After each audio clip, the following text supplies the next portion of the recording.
Bonjour ou bonsoir, j'espère que vous allez bien. Aujourd'hui, nous allons découvrir ensemble une autre petite histoire, mettant en scène l'intenable Père Brown. L'histoire s'intitule L'œil d'Apollon.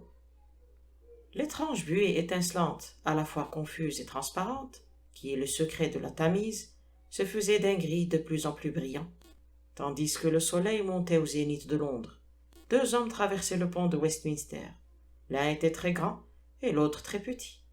On aurait pu comparer le premier à l'arrogant clocher du Parlement et le deuxième au dos voûté de l'humble abbaye. Ce dernier portait en effet un costume ecclésiastique. L'homme de haute taille n'était autre que M. Hercule Flambeau, détective privé. Il se rendait à ses nouveaux bureaux, situés à l'étage d'une maison nouvellement bâtie, en face de l'entrée de l'abbaye. L'homme de petite taille n'était autre que le révérend J. Brown, attaché à l'église Saint-François-Xavier de Camberwell. Il avait quitté le lit de mort de l'un de ses paroissiens et venait visiter les nouveaux bureaux de son ami. L'édifice avait un aspect américain. C'était un gratte-ciel d'une altitude respectable, muni de tout un attirail bien astiqué de téléphones et d'ascenseurs. Il était à peine terminé, et son personnel n'était pas au complet. 3 locataires seulement l'habitaient. L'appartement immédiatement au-dessus de celui de Flambeau, ainsi que l'appartement immédiatement en dessous, étaient occupés. Mais les 2 étages supérieurs et les 3 étages inférieurs étaient encore vides. Au premier coup d'œil en direction de la tour, l'attention était attirée par un objet extraordinaire. Cet objet brillait parmi les dernières planches de l'échafaudage immédiatement au-dessus des bureaux de Flambeau. C'était l'image énorme et dorée d'un œil humain, entouré de rayons d'or, et qui occupait à elle seule autant de place que 2 ou 3 fenêtres de l'édifice. « Qu'est-ce que cela peut bien être ?» dit le père Brown en s'arrêtant. « Oh, une nouvelle religion, » dit Flambeau en souriant. « Une de ces nouvelles religions qui vous absolvent de vos péchés en déclarant que vous n'en avez jamais commis. Quelque chose dans le genre de science chrétienne, je pense. Le fait est qu'un bonhomme qui se fait appeler Calonne, je ne sais quel est son véritable nom, sauf que ce ne peut pas être celui-là, a loué l'appartement au-dessus du mien. J'ai 2 dames dactylographes en dessous de moi, et ce fougueux charlatan au-dessus. Il s'est improvisé nouveau prêtre d'Apollon, et il adore le soleil. Qu'il prenne garde, dit le père Brown. Le soleil est le plus cruel des dieux. Mais que signifie cet œil monstrueux? Pour autant que j'y comprenne quelque chose, répondit Flambeau, ils prétendent qu'un homme peut endurer les pires épreuves, pourvu que son esprit soit à l'abri de toute faiblesse. Leurs 2 grands symboles sont le soleil et l'œil ouvert, car ils disent que si un homme était vraiment bien portant, il pourrait regarder le soleil.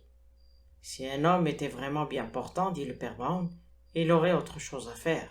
C'est tout ce que je peux vous dire au sujet de cette nouvelle religion, continua Flambeau, avec insouciance. Elle a naturellement la prétention de guérir toutes les maladies physiques. Peut-elle guérir la pire maladie spirituelle? Demanda le père Brown avec une réelle curiosité. Et quelle est la pire maladie spirituelle? Demanda Flambeau en souriant. Celle qui consiste à croire qu'on se porte très bien, répondit son ami. Flambeau manifestait plus d'intérêt pour l'humble petit bureau de l'étage inférieur que pour le temple flamboyant qui se trouvait au-dessus de chez lui. Avec sa lucidité de méridional, il ne pouvait concevoir que 2 attitudes, celle du catholique et celle de l'athée, et il se souciait très peu des nouvelles religions, en dépit de leur blancheur et de leur éclat. Mais il se souciait beaucoup de ses semblables, surtout lorsqu'ils, ou elles, étaient d'un aspect agréable. Les dames de l'étage inférieur qui tenaient le service de dactylographie n'étaient à cet égard pas banales. Il s'agissait de 2 sœurs, toutes 2 brunes et minces. L'une était de haute taille et avait une physionomie remarquable. Elle avait un profil ardent et aquilin, et était d'ailleurs une de ces femmes dont on ne peut évoquer l'image que de profil, comme une arme au tranchant acéré. Elle semblait fendre son chemin à travers la vie. Ses yeux avaient un éclat extraordinaire, mais c'était plutôt l'éclat de l'acier que celui du diamant. Sa taille droite et élancée était un peu trop raide pour paraître gracieuse. Sa jeune sœur semblait son ombre en plus petit. Elle était plus vague, plus pâle, plus insignifiante. Toutes 2 étaient sévèrement vêtues de noir et portaient des manchettes et des petits cols masculins. Il y a des milliers de dames de ce genre, aussi laconiques et aussi affairées dans les bureaux de Londres. Mais l'intérêt que présentaient celles-ci résidait plus dans leur situation réelle que dans leur situation apparente. Pauline Stacy, l'aînée des 2 sœurs, était en effet l'héritière d'un titre de noblesse, d'énormes propriétés et d'une grande fortune. Elle avait passé sa jeunesse à l'ombre des châteaux et des parcs, avant que l'ardeur glaciale de son tempérament, si caractéristique de la femme moderne, ne la conduisît à adopter un mode d'existence qu'elle considérait comme plus dur et plus noble. Elle n'avait pas, notez bien, abandonné sa fortune. Une abdiction aussi romantique, aussi monastique, eût été en contradiction absolue avec ses théories utilitaires. Non, elle avait conservé son argent pour le consacrer, disait-elle, à des œuvres sociales pratiques. Elle en avait placé une partie dans son entreprise, qui constituait le noyau du modèle emporium de la dactylographie, et elle en avait consacré une autre à fonder diverses ligues et sociétés pour encourager les femmes à se consacrer au même travail. Nul n'aurait su dire si Joan, son associé, partageait entièrement les aspirations un tant soit peu prosaïques de cet idéalisme. Mais elle manifestait à l'égard de son chef le fidèle attachement d'un chien, et sa tendresse, qui avait un aspect presque tragique, était plus émouvante que la dure résolution de son aîné. Pauline Stacy ne se souciait guère, en effet, du côté tragique de la vie. Elle niait même, paraît-il, son existence. La vivacité rigide de son allure et sa froide impatience avaient beaucoup amusé Flambeau, le jour où il avait pris possession de son appartement. Il attendait alors dans le hall d'entrée le retour du gamin, préposé à la manœuvre de l'ascenseur, qui dépose généralement les visiteurs aux divers étages. Mais cette jeune fille à l'œil de faucon s'était ouvertement refusée à subir un tel retard. Elle avait affirmé qu'elle pouvait faire marcher l'ascenseur elle-même, et qu'elle ne dépendait, pour cela, ni d'un gamin ni d'un homme.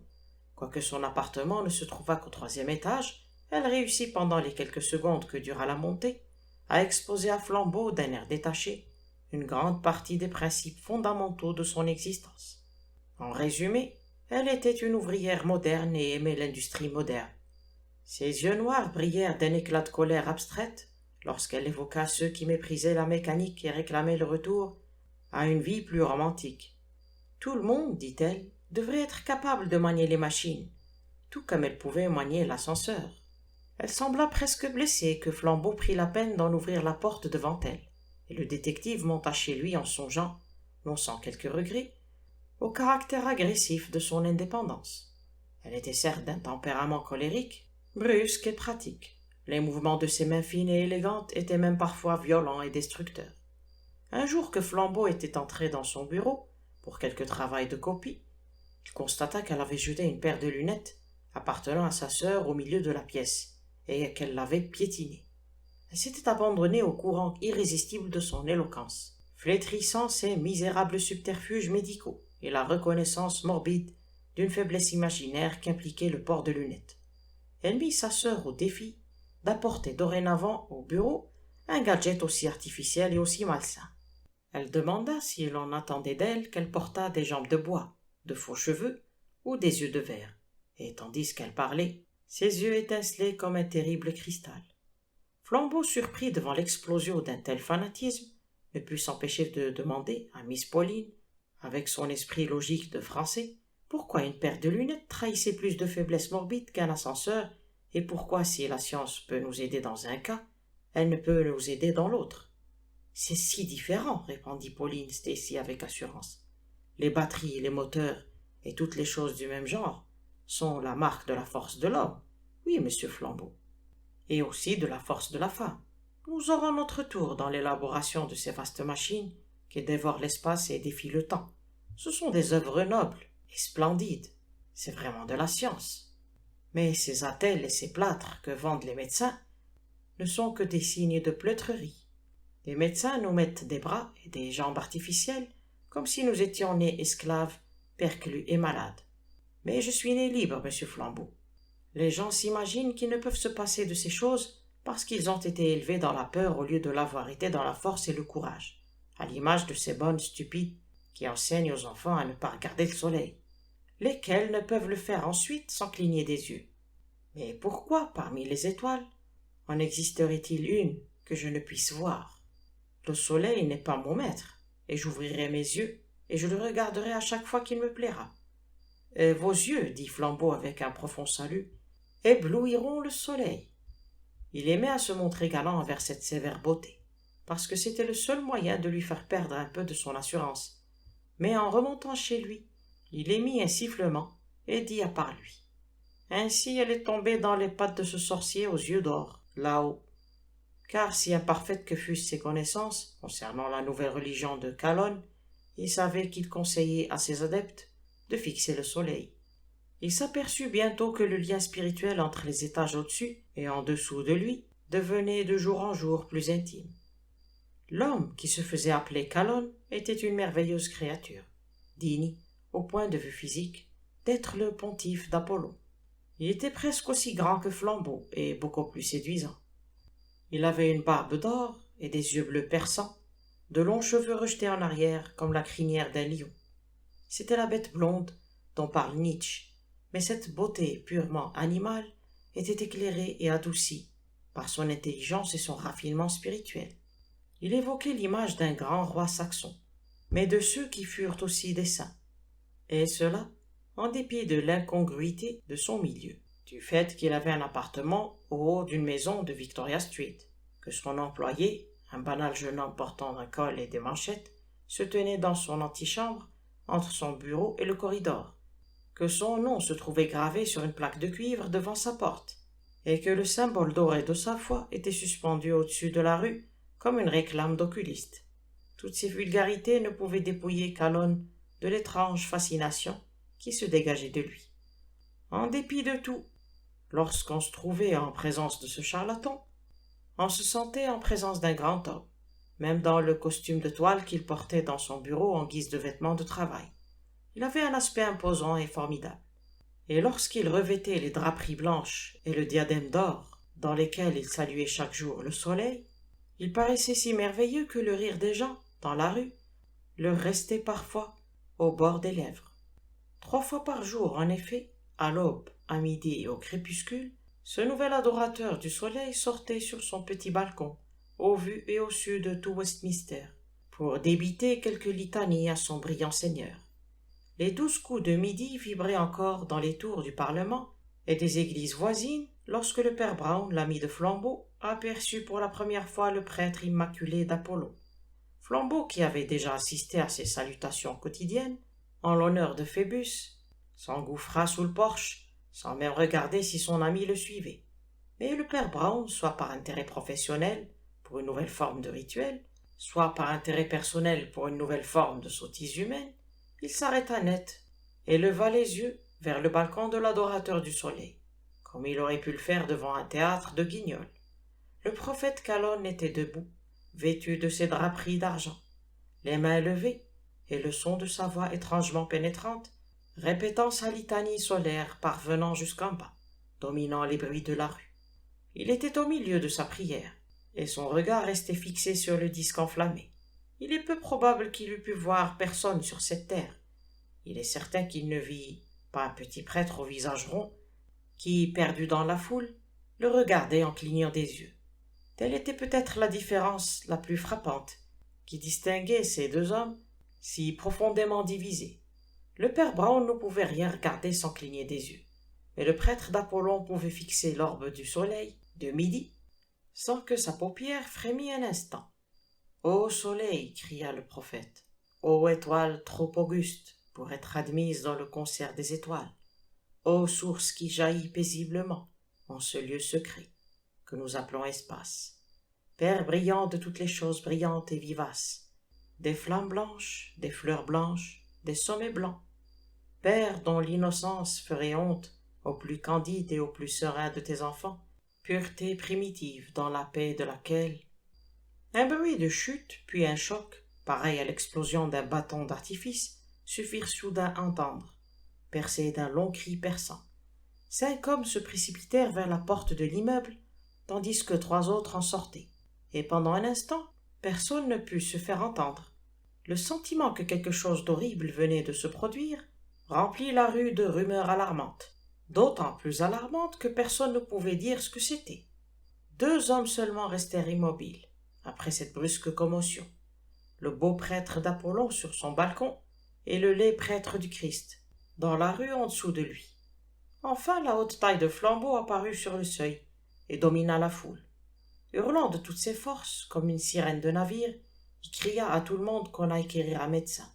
Lorsqu'il rentra dans le hall encombré par la foule, son ami le père Brown se faufila humblement derrière lui, et même alors qu'il se baissait pour se frayer un passage, il pouvait encore entendre la superbe cadence de la voix du prêtre solaire, qui continuait à invoquer le Dieu bienheureux, protecteur des sources et des fleurs. Le père Brown rejoignit Flambeau et une demi-douzaine d'autres hommes à l'endroit où l'ascenseur descend généralement. Mais l'ascenseur n'était pas descendu. Quelque chose d'autre était descendu. Quelque chose qui aurait dû descendre par l'ascenseur. Depuis quelques minutes, Flambeau regardait le corps ensanglanté de cette belle femme, qui niait l'existence de la tragédie. Il ne se doutait pas que ce fût Pauline Stacy, et quoiqu'il fût envoyé chercher un médecin, il ne se doutait pas non plus qu'elle fût morte. Il n'arrivait plus à se souvenir avec exactitude si elle lui avait inspiré de la sympathie ou de l'antipathie, tant elle attirait et repoussait à la fois l'affection. Mais elle avait occupé une certaine place dans sa vie, et l'intolérable rappel de maintes détails l'atteignit au cœur comme le poignard d'un deuil. Il se souvenait de son joli visage et de ses discours prétentieux avec cette mystérieuse netteté qui ajoute tant à l'amertume de la mort. En un instant, comme la foudre tombant d'un ciel serein, comme un aérolithe surgissant de l'infini, ce beau corps orgueilleux avait été précipité dans le puits de l'ascenseur pour venir s'écraser au fond. Était-ce un suicide? De la part de cet insolent optimiste, cela semblait impossible. Était-ce un meurtre? Mais qui aurait pu commettre le crime dans ces appartements déserts? En un flot de paroles rauques, qu'il voulait impérieuses, mais qui s'étranglaient dans sa gorge, il demanda où se trouvait l'individu, répondant au nom de Calonne. Une voix lente, calme et bien posée l'assura que, depuis un quart d'heure, Calonne se trouvait sur son balcon, adorant son Dieu. Lorsque Flambeau entendit cette voix et sentit la main du père Brown, il tourna vers lui son visage sombre et dit d'un ton abrupt: « S'il a été là-haut tout ce temps, qui peut donc avoir fait ça ?» « Peut-être, » répondit l'autre, « ferions-nous mieux de monter voir nous-mêmes. Nous avons une demi-heure devant nous avant que la police n'arrive. » Confiant le corps de l'héritière au médecin, Flambeau gravit l'escalier, pénétra dans le bureau des dactylographes et, le trouvant désert, monta dans le sien. Puis il revint à la rencontre de son ami, le visage changé et pâli. « Sa sœur, dit-il, avec une gravité hostile. Sa sœur semble être allée se promener. » Le père Brown hocha la tête. « Ou elle est peut-être montée au bureau de cet homme solaire, dit-il. À votre place, j'irai vérifier ce point. Puis nous causerons de tout cela dans votre bureau. »« Non, ajouta-t-il brusquement, comme s'il se souvenait de quelque chose. Décidément, je suis stupide. Dans leur bureau, en bas naturellement. » Flambeau, surpris, suivit néanmoins le conseil du petit prêtre. Ce dernier descendit dans l'appartement désert des Stacy, où il s'installa sur une chaise de cuir rouge à l'entrée, d'où il pouvait voir les paliers et l'escalier. Là, il attendit, mais il n'attendit pas longtemps.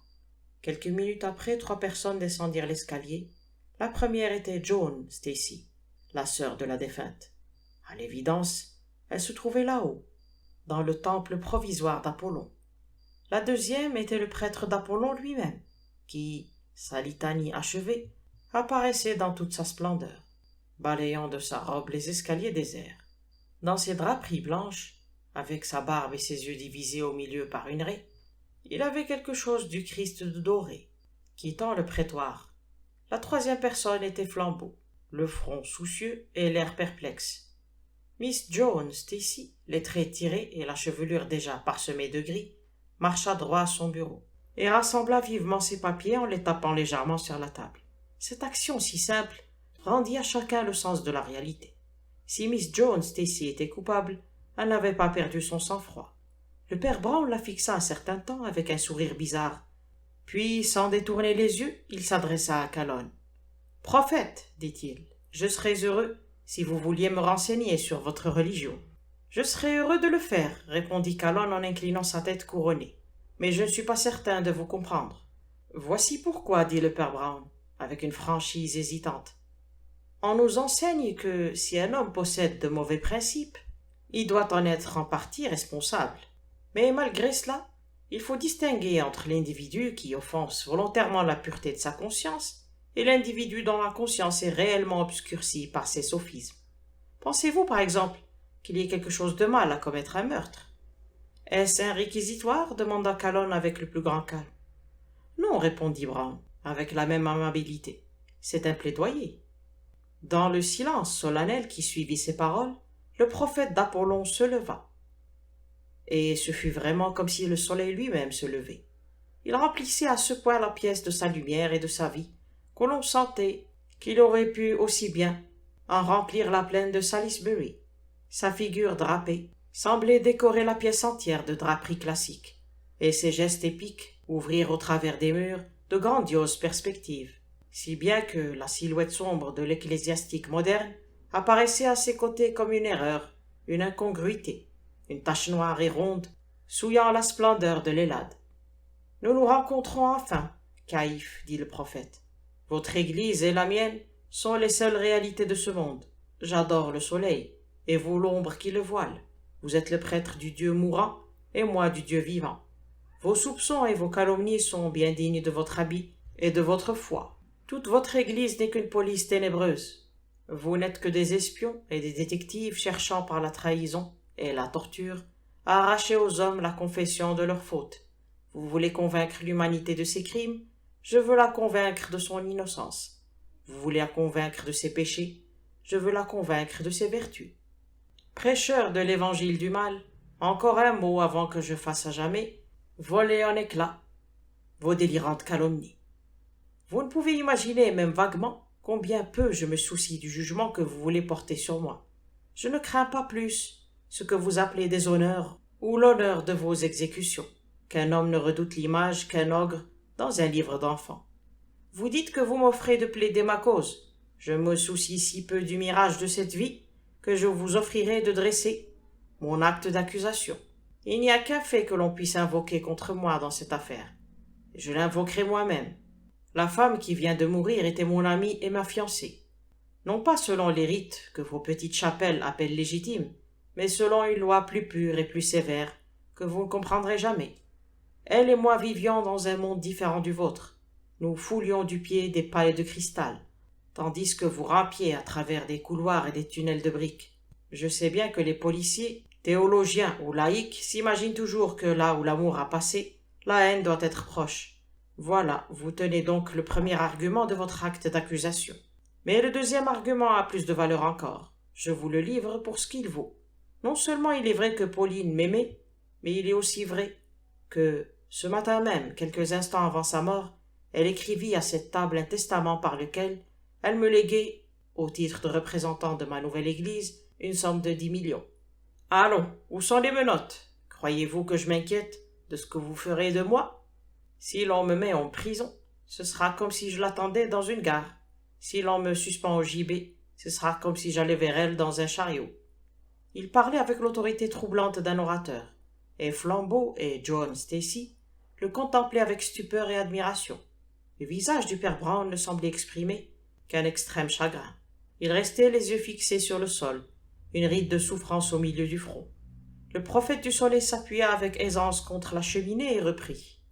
Je viens de vous exposer en quelques mots tout le réquisitoire que l'on pourrait dresser contre moi, et le seul réquisitoire possible. En moins de mots encore, je soufflerai sur ce château de cartes, de manière à en disperser jusqu'au dernier souvenir, si l'on me demande si j'ai commis le crime. Je ne peux répondre que par cette seule phrase. Je n'aurais pas pu le commettre. Pauline est tombée de cet étage à 12h05.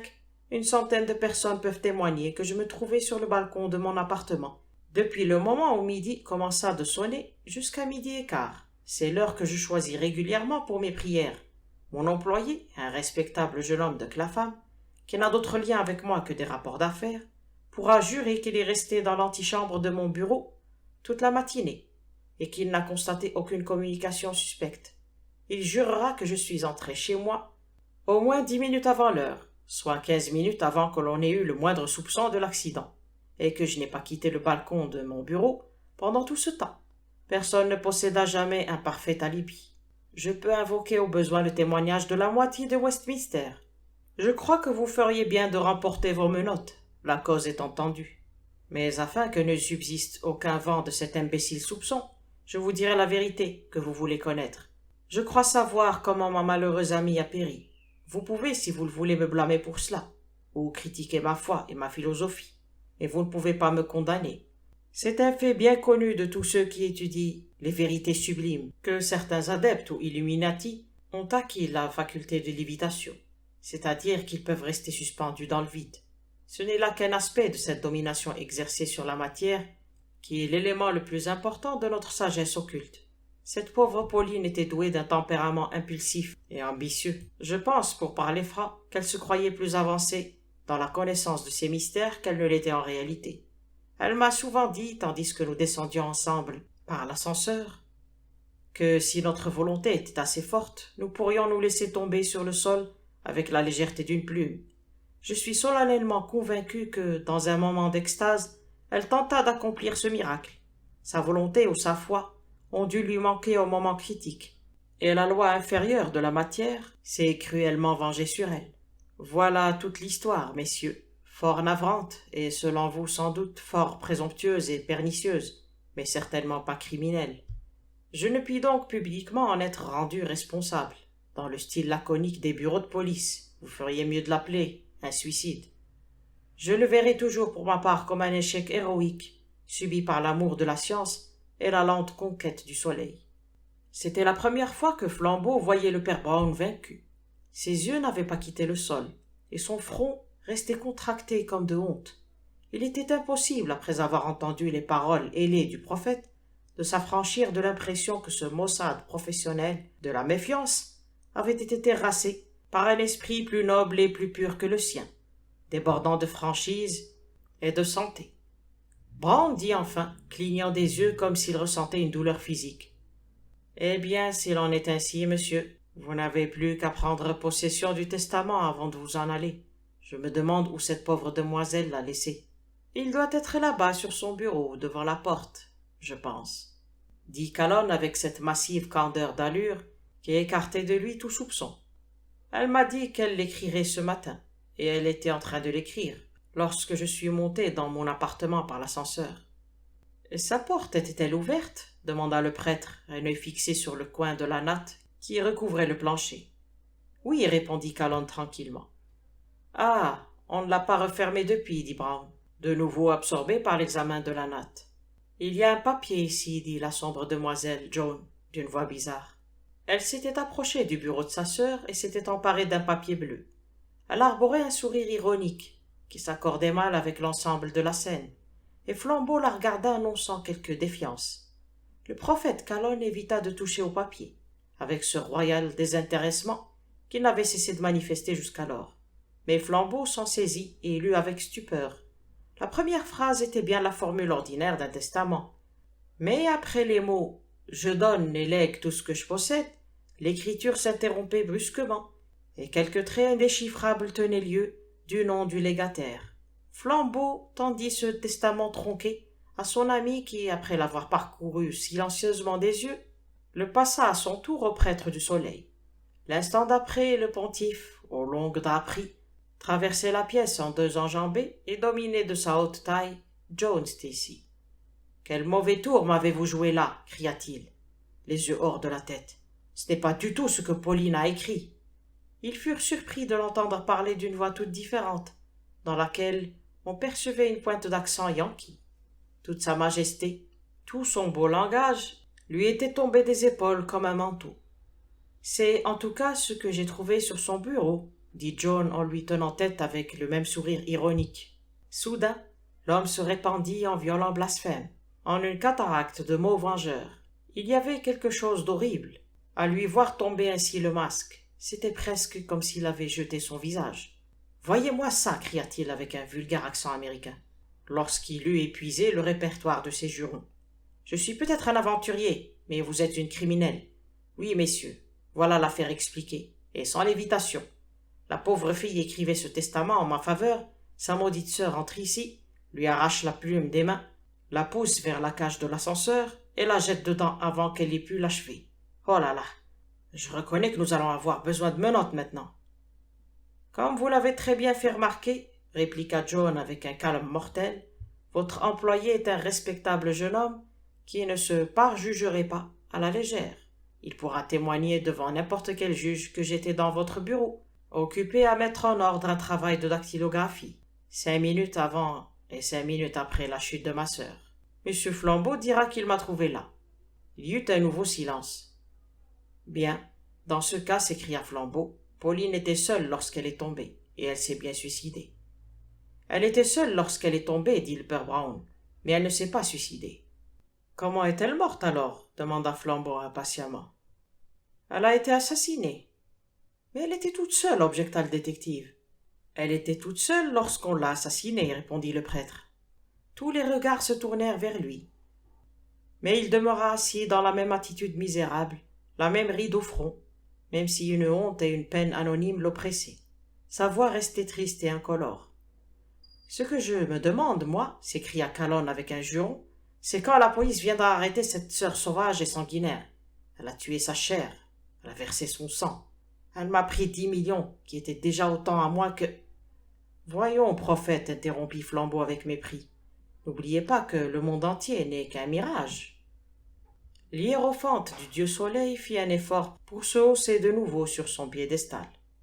Ce n'est pas tant l'argent, s'écria-t-il, quoiqu'il eût suffi à lancer notre cause dans le monde entier, que la volonté de mon ami. Pour Pauline, tout ceci était sacré. Aux yeux de Pauline, le père Brown sauta debout si brusquement que sa chaise tomba par terre derrière lui. Il était pâle comme un mort, et cependant il semblait brûler d'espoir. Son regard étincelait. « C'est cela, cria-t-il d'une voix claire. C'est ainsi qu'il faut commencer. Aux yeux de Pauline. » Le gigantesque prophète battit en retraite devant le petit prêtre, l'air égaré. « Que voulez-vous dire? Comment osez-vous? » répéta-t-il. « Aux yeux de Pauline, reprit le prêtre, le regard de plus en plus brillant. Continuez, pour l'amour de Dieu, continuez. Les crimes les plus vils qu'inspira jamais l'enfer sont allégés lorsqu'on les confesse. Je vous adjure de vous confesser. Continuez, continuez. Aux yeux de Pauline. Laissez-moi, démon, tonna Calonne, luttant contre un géant garrotté. Qui êtes-vous, maudit espion, pour tisser vos toiles d'araignée autour de moi et mes pieds, me guetter ainsi? Laissez-moi partir. Dois-je l'arrêter? Demanda Flambeau en sautant vers la porte que Calonne avait déjà ouverte. Non, laissez-le passer, dit le prêtre Brown avec un étrange et profond soupir qui semblait monter des profondeurs de l'univers. Laissez passer Caïn, car il appartient à Dieu. Après que le prophète l'eut quitté, la pièce resta plongée dans le silence. Ce fut pour la nature fougueuse de Flambeau une longue agonie de perplexité. Miss Jones, Stacy, quant à elle, continuait très froidement à ranger ses papiers sur son bureau. « Mon père, dit enfin Flambeau, c'est par devoir bien plus que par curiosité que je dois m'efforcer de découvrir l'auteur de ce crime. »« Quel crime? Demanda le père Brown. »« Celui dont nous nous occupons, naturellement, répliqua impatiemment son ami. »« Nous nous occupons de 2 crimes, dit Brown, 2 crimes d'une nature très différente, et accomplis par 2 criminels très différents. » Miss Jones Stacy, après avoir rassemblé et classé ses papiers, ferma son tiroir à clé. Le père Brown continua sans s'inquiéter davantage d'elle qu'elle ne s'inquiétait de lui. Les 2 criminels exploitèrent la même faiblesse de caractère d'une personne, dans le but de s'emparer de sa fortune. L'auteur du crime le plus grave fut dépouillé du fruit de son action par l'auteur du crime le moins grave, et c'est ce dernier qui a l'argent. « Oh, pas de conférence, gémit Flambeau. Dites-moi tout, en quelques mots. »« Je puis le faire en un seul, répondit son ami. Miss Jones Stacy planta son chapeau noir sur sa tête, devant un petit miroir, d'un air absorbé, et tandis que les 2 amis continuaient leur conversation, prit sans se presser son sac à main et son parapluie, puis quitta la pièce. « La vérité tient en un mot, dit le père Brown. Pauline Stacy était aveugle. »« Aveugle ?» répéta Flambeau en se dressant lentement de toute sa hauteur. « Le mal était de famille, continua le prêtre. Sa sœur aurait porté des vers si Pauline le lui avait permis, mais celle-ci avait l'idée que l'on ne devait pas encourager ces maladies en leur cédant.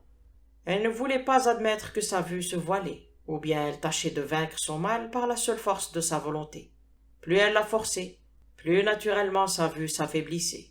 Mais le pire effort était encore à venir, sous la forme de ce précieux prophète qui lui apprit à fixer à l'œil nu le disque du soleil. Cela s'appelle accueillir Apollon. Oh, si ces néo-païens consentaient simplement à être de vieux païens, ils en deviendraient plus sages. Les anciens païens savait que le culte rustique de la nature avait des conséquences parfois cruelles. Il savait que l'œil d'Apollon pouvait brûler et aveugler. Il y eut un temps d'arrêt et le prêtre continua d'une voix douce qui se brisait sur certains mots. Que ce démon l'ait aveuglé intentionnellement ou non, il n'est pas douteux qu'il se servit de cette faiblesse pour la tuer. La simplicité même de son crime est écœurante. Vous savez qu'il montait et descendait dans l'ascenseur sans l'assistance du garçon d'étage. Vous savez aussi que l'ascenseur glisse doucement, dans le silence le plus parfait. Calonne hissa l'ascenseur jusqu'à l'étage occupé par la jeune fille, et il la vit écrire lentement, comme écrivent ceux dont la vue faiblit, le testament qu'elle lui avait promis. Il lui cria joyeusement qu'il tenait l'ascenseur à sa disposition, et qu'elle n'avait qu'à venir le rejoindre dès qu'elle serait prête. Puis il pressa le bouton, et fila sans bruit à l'étage supérieur, traversa son bureau, et sortit sur le balcon. Il priait en toute sécurité, devant la rue bondée du monde, lorsque la pauvre fille, ayant achevé son travail, courut légèrement vers l'endroit où l'ascenseur de son amant devait l'attendre, et marcha. « Assez !» cria Flambeau. « Il était censé gagner 10 millions en pressant sur ce bouton, » continua le prêtre, de la voix atone qu'il employait pour évoquer des horreurs telles que celle-là. Mais son truc rata. Il rata parce qu'il y avait quelqu'un d'autre qui désirait obtenir cette fortune et qui connaissait le secret de Pauline. Il y a un détail concernant ce testament que personne, je pense, n'a remarqué. Quoiqu'il fût inachevé et non signé, l'autre, Miss Stacy, et sans doute sa servante, l'avait déjà signé comme témoin. John l'avait donc signé d'abord, disant que Pauline pourrait le rédiger plus tard, avec ce mépris des formules légales qui caractérisent tant de femmes. John désirait ainsi que Pauline signe le document sans que les témoins fussent présents. Pourquoi? Je me suis souvenu de l'infirmité de Pauline, et je suis convaincu que si John s'arrangea pour que Pauline signât dans la solitude, c'est qu'elle voulait qu'elle ne signât pas du tout. Des gens comme les Stacy emploient toujours des stylographes, mais c'était plus qu'une affaire de goût chez Pauline. Par habitude et à force de volonté et de mémoire, elle pouvait encore écrire presque aussi bien que si elle y avait vu. Mais elle ne pouvait savoir lorsque son stylo devait être rempli. C'est pourquoi tous ses stylos étaient soigneusement remplis par sa sœur. Tous, sauf celui dont elle se servit aujourd'hui. Celui-ci fut au contraire soigneusement vidé. Les dernières gouttes d'encre tracèrent les premières lignes, puis la plume tarit complètement, et le prophète perdit 10 millions, et commit en vain l'un des meurtres les plus odieux et les plus splendides de l'histoire. Flambeau alla vers la porte, et entendit le pas des policiers montant l'escalier. Il se retourna et dit « Vous devez avoir suivi tout cela de très près, pour avoir pu attribuer le crime à Calonne en moins de 10 minutes. » Le père Brown esquissa un mouvement de surprise. « Oh, à lui, non, dit-il. J'ai eu quelque peine à découvrir le rôle joué par Miss John et par son stylographe, mais je savais que Calonne était coupable avant de pénétrer dans la maison. »« Quelle bonne blague !» s'exclama Flambeau. « C'est très sérieux, répondit le prêtre. Je vous répète que je savais qu'il l'avait fait, avant même de savoir ce qu'il avait fait. Mais comment? Ces stoïques païens, dit Brown d'un air pensif, pêchent toujours par un excès d'énergie. On a entendu le bruit d'une chute et un grand cri dans la rue, et le prêtre d'Apollon n'a pas bougé, ne s'est pas retourné. Je ne savais pas moi-même ce que pouvait être. Mais ce que je savais, c'est qu'il s'y attendait. Fin. J'espère que cette histoire vous a plu. Je vous donne rendez-vous très prochainement pour une autre. En attendant, prenez bien soin de vous. Au revoir et merci.